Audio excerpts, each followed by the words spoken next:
Hello guys, इस video में हम लिमिटेशन ऑफ जीडीपी के बारे में डिस्कस करेंगे। उससे पहले हमने नॉमिनल और रियल जीडीपी बारे में डिस्कस कर लिया था। तो आइए देखते हैं कि जीडीपी कैसे एक लिमिटेशंस की तरह वर्क करती है, एक ड्रॉबैक है, ठीक है। यानी कि उसका बढ़ना जो है वो सोशल वेलफेयर और इकोनॉमिक ग्रोथ को शो नहीं करता है। तो आइए देखते हैं। जीडीपी और real GDP is considered as a social welfare indicator, ठीक है। तो इसका मतलब ये हुआ कि अगर जीडीपी इंक्रीज होती है तो सोशल वेलफेयर जो है इकोनॉमी में इंक्रीज होगा।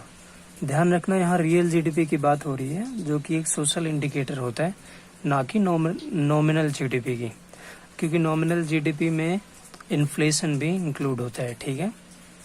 तो जीडीपी या फिर रियल जीडीपी या आप सोशल वेलफेयर बोल लो, ये वर्ड जो है वह इंटरचेंजेबली यूज किए जाते हैं, ठीक है। तो जीडीपी अगर कम होगी यानी कि रियल जीडीपी, तो सोशल वेलफेयर कम होगा। अगर रियल जीडीपी बढ़ रही है तो सोशल वेलफेयर बढ़ेगा। तो ये जो दो वेरिएबल्स हैं, सोशल वेरिएबल्स, एक इकोनॉमिक और एक सोशल वेरिएबल, इनके बीच में पॉजिटिव रिलेशन है, ठीक है।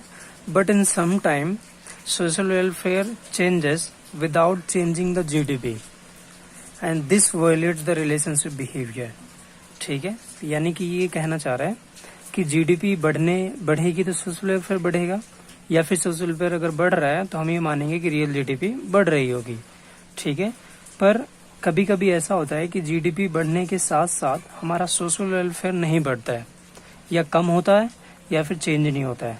तो ऐसे में जो इनके बीच में पॉजिटिव रिलेशन है, वो रिलेशन जो है वो नहीं देखने को मिलता है। तो ऐसे जितने भी रीजन होंगे, जो रियल जीडीपी जो है वो एक सोशल वेलफेयर का इंडिकेटर नहीं होगा, वो जीडीपी की लिमिटेशंस है, ठीक है। तो पेपर में कई बार क्वेश्चंस आते हैं इससे, सीबीएसई में 12th क्लास में। तो आइए इन्हें डिटेल में डिस्कस करते हैं। तो पहला जो रीजन है वो है डिस्ट्रीब्यूशन ऑफ जीडीपी, ठीक है। यानी कि जीडीपी का डिस्ट्रीब्यूशन जो है वो इकोनॉमी में कैसा है। तो दो ही तरीके के डिस्ट्रीब्यूशन होते हैं, या तो इक्वल डिस्ट्रीब्यूशन होगा इनकम का, आप जीडीपी को इनकम भी बोल सकते हो, ठीक है, या फिर अनइक्वल डिस्ट्रीब्यूशन ऑफ इनकम होगा। तो अगर इक्वल डिस्ट्रीब्यूशन है तब तो कोई प्रॉब्लम नहीं है, तब तो वो सोशल वेलफेयर को इंडिकेट करेगा। पर प्रॉब्लम तब क्रिएट होती है जब इकोनॉमी में अनइक्वल डिस्ट्रीब्यूशन ऑफ जीडीपी होती है, यानी कि इनकम। तो रियलिटी में अनइक्वलिटी ही देखने को मिलती है। ये तो एक आइडियल सिचुएशन हो जाती है जहां पर इक्वल डिस्ट्रीब्यूशन होता है, ठीक है। तो if there is an unequal distribution of GDP then it creates the social gap between rich and poor, ठीक है। तो अगर अनइक्वल डिस्ट्रीब्यूशन होता है तो इकोनॉमी में जो पुअर सेक्शन ऑफ सोसाइटी और रिच सेक्शन ऑफ सोसाइटी जो है वो क्रिएट हो जाते हैं, इनके बीच में गैप जो है वो हो जाता है, ठीक है। And increase in GDP, rich becomes richer and poor becomes more poorer, ठीक है। This leads to decrease in social welfare. तो देखो, अगर अनइक्वल डिस्ट्रीब्यूशन ऑफ इनकम है और हमारा रियल जीडीपी बढ़ता है, तो जो पुअर होंगे उनका सोशल वेलफेयर तो कम हो रहा है ना। तो देखो, यहाँ नेगेटिव रिलेशन देखने को मिल रहा है। बट अभी जो हमने देखा कि इनके बीच में पॉजिटिव रिलेशन होता है सोशल वेलफेयर और जीडीपी के बीच में। तो यहाँ पर ये जो बिहेवियर रिलेशन है, बिहेवियरल रिलेशन है सोशल वेलफेयर और जीडीपी के बीच में, वो वोलेट हो रहा है, ठीक है। तो यहाँ increase in real GDP leads to decrease in social welfare और इवन नॉट चेंज, ठीक है। तो डिस्ट्रीब्यूशन ऑफ इनकम अगर अनइक्वल डिस्ट्रीब्यूशन है तब जीडीपी जो है वो एज ए लिमिटेशंस के रूप में काम करती है, ठीक है। दूसरा जो रीजन है वो है structure of GDP. Structure of GDP का मतलब ये है कि जीडीपी गुड्स एंड सर्विसेज के प्रोडक्शन को शो करता है एक अकाउंटिंग ईयर के ड्यूरिंग, ठीक है। तो ये किन गुड्स की बात कर रहा है, स्ट्रक्चर क्या है गुड्स का। तो if two goods are produced, one is defence related goods. अब डिफेंस रिलेटेड गुड्स कौन से होते हैं, जैसे पुलिस की सर्विसेज हो गई, आर्मी हो गई, या वेपन्स हो गए, जो मतलब वॉर रिलेटेड जो मतलब टूल्स होते हैं, वेपन्स होते हैं, अगर वो प्रोड्यूस किए जा रहे हैं। या फिर अनदर इज कंज्यूमर गुड्स। तो कंज्यूमर गुड्स कौन से होते हैं, जो कंज्यूमर कंज्यूम करते हैं, ठीक है। If more consumer goods is produced it will increase the social welfare. तो यहाँ पर तो कोई प्रॉब्लम नहीं होगी। अगर कंज्यूमर गुड्स ज्यादा प्रोड्यूस हो रहा है तो रियल जीडीपी बढ़ रही है और सोशल वेलफेयर भी बढ़ रहा है। तो we can see that there is a positive relationship between social welfare and the GDP. But the problem will arise when increase in GDP due to large production of defense related goods. अब defence related goods अगर ज़्यादा produce हो रहे हैं economy में, तो इसका मतलब कंज्यूमर गुड्स कम प्रोड्यूस हो रहे हैं कंपेरेटिवली, ठीक है. तो this leads to decrease in social welfare, ठीक है. और अगर सोशल वेलफेयर इन डिक्रीज होता है रियल जीडीपी के बढ़ने के साथ साथ, तो इसका मतलब ये जो है ये नॉर्मली बिहेव नहीं कर रहा है. इनका जो रिलेशन है सोशल वेलफेयर और जीडीपी का, ये नॉर्मली एबनॉर्मल तरीके से बिहेव कर रहे हैं. तो इसीलिए ये दूसरा पॉइंट जो है ये भी एक एज ए लिमिटेशंस के रूप में काम करता है. तो लिमिटेशंस कब होगा? जब ये कंज्यूमर गुड्स को छोड़कर और टाइप के गुड्स जो है वो प्रोड्यूस होगा, जिससे रियल जीडीपी बढ़ेगी. क्योंकि अगर डिफेंस रिलेटेड गुड्स बन रहे हैं तो ये भी रियल फ्लो को इंक्रीज करता है, और रियल फ्लो इंक्रीज होगा तो हमारा रियल जीडीपी बढ़ेगा. और रियल जीडीपी बढ़ रहा है पर सोशल वेलफेयर नहीं बढ़ रहा है, तो इसका मतलब ये लिमिटेशन है, ठीक है. थर्ड पॉइंट है इसका नॉन मॉनेटरी एक्सचेंज, ठीक है. ये नॉन वर्ड लिखा है यहाँ पर, दिख नहीं रहा है. नॉन मॉनेटरी एक्सचेंज यानी कि जो मॉनेटरी टर्म्स में जो ट्रेड होता है उसकी बात कर रहे हैं, ठीक है, जो नॉन मॉनेटरी टर्म्स में होता है. तो many of exchange are not evaluated in monetary terms just like in barter system और हाउस होल्ड सर्विसेज.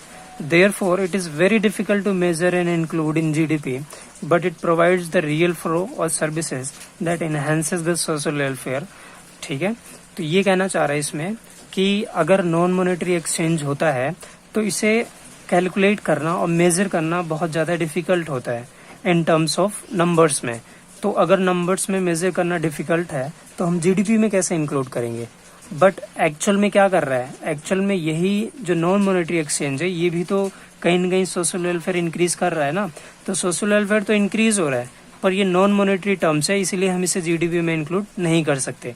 तो देखो यहाँ पर सोशल वेलफेयर इंक्रीज हो रहा है पर जीडीपी हमारी इंक्रीज नहीं हो रही, तो इसका मतलब यहाँ पर भी पॉजिटिव रिलेशन देखने को नहीं मिल रहा है.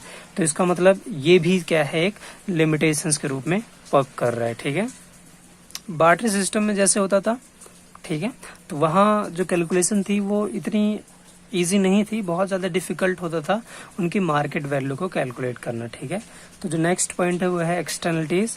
सो एक्सटर्नलिटीज का मतलब होता है, ध्यान से देखना, इट रेफर्स टू बेनिफिट्स और harms of an activity caused by a firm और an individual for which they are not paid और पेनलाइज्ड. तो ये इसका मतलब ये है कि ऐसी कोई भी एक्टिविटीज जो दूसरे की वेलबींग को इफेक्ट करे, जो थर्ड पर्सन की वेलबींग को इफेक्ट करे, वो एक्सटर्नलिटीज होती है, ठीक है. जैसे मैं कोई एक्टिविटीज कर रहा हूँ, प्रोडक्शन कर रहा हूँ या कंजम्पशन कर रहा हूँ, पर अगर इसका इम्पैक्ट दूसरे की वेलबींग पर हो रहा है तो ये एक्सटर्नलिटीज कहलाएगा, ठीक है. अब एक्सटर्नलिटीज या वेलबींग पर इम्पैक्ट जो है वो कंजम्पशन और प्रोडक्शन की एक्टिविटीज से ही हो सकता है, जो कि इकोनॉमिक एक्टिविटीज है. इसीलिए इकोनॉमिक एक्टिविटीज ही कंसिडर किया जाता है एक्सटर्नलिटीज में, ठीक है. तो जो मैं इकोनॉमिक एक्टिविटीज कर रहा हूँ उसका जो थर्ड पर्सन के वेलबींग पर इम्पैक्ट पड़ेगा वो पॉजिटिव भी हो सकता है और नेगेटिव भी हो सकता है. हो सकता है कि जो मैं कंज्यूम या प्रोड्यूस कर रहा हूँ इसका एक अच्छा इफेक्ट पड़ रहा हो उस व्यक्ति के वेलबींग पर, और हो सकता है कि उसका नेगेटिव इम्पैक्ट पड़ रहा हो, ठीक है. तो पॉजिटिव, अगर पॉजिटिव इम्पैक्ट पड़ रहा है तो उसे हम पॉजिटिव एक्सटर्नलिटीज बोलते हैं, और अगर नेगेटिव इम्पैक्ट पड़ रहा है उस वेलबींग पर थर्ड पर्सन के, तो इसे हम नेगेटिव एक्सटर्नलिटीज बोलते हैं. तो एक्सटर्नलिटीज कितने टाइप्स की हो गई? 2 टाइप्स की. एक है पॉजिटिव एक्सटर्नलिटीज और एक है नेगेटिव एक्सटर्नलिटीज. पॉजिटिव एक्सटर्नलिटीज का मतलब होता है कि इकोनॉमिक एक्टिविटीज जो थर्ड पर्सन की वेलबींग को इम्पैक्ट करें, ठीक है.